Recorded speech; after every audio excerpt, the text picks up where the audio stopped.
আসসালামু আলাইকুম বন্ধুরা, আপনারা সবাই কেমন আছেন? আশা করি সবাই অনেক ভালো আছেন।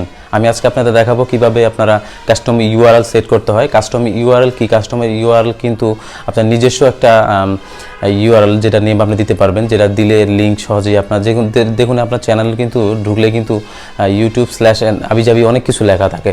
তো আপনি যদি ঢুকেন ইউটিউবে, যদি আপনার কাস্টম ইউআরএল যেটা সেট করেন আপনার নিজের ইচ্ছা মতন, তখন থাকবে youtube.com/ যেমন আমরা illegOh। তো এটা দিলে সার্চ দিলে কিন্তু আমার চ্যানেলটা চলে আসবে।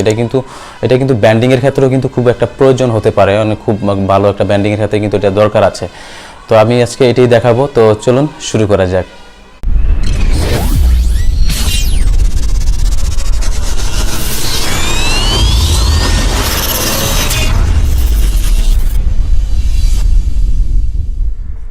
ফার্স্ট টাইম আপনারা আপনাদের ক্রোম ব্রাউজারটা সিলেক্ট করে নেবেন। ক্রোম ব্রাউজার ক্লিক করার পর আপনারা এখানে লিখে দেবেন youtube.com, দেখে গোতে ক্লিক করবেন।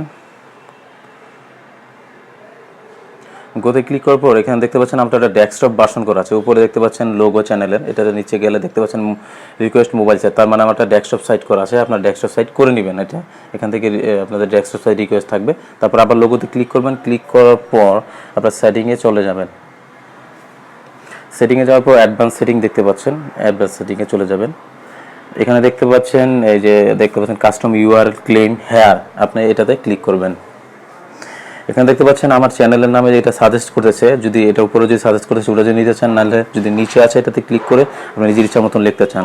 আমি আমার নিজের ইচ্ছা মতন লিখবো না, আমি আমার নিজস্ব চ্যানেলেরটাই লিখবো। তো আমি চ্যানেলেরটাই টিক দিচ্ছি।